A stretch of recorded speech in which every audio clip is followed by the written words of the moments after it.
वो कौन सा जानवर है जिसका गोश्त खाने से वजू टूट जाता है?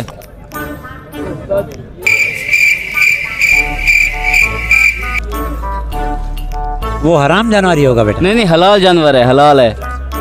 हलाल है, हाँ जी। लेकिन इसका मुझे इल्म नहीं है बेटा। वो एक जानवर है जिसका गोश्त खाने से वजू टूट जाता है।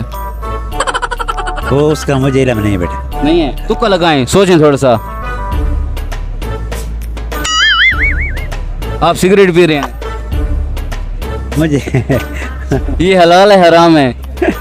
ये तो मकरू है। मकरू है। मकरू है बेटा। तो छोड़ क्यों नहीं देते?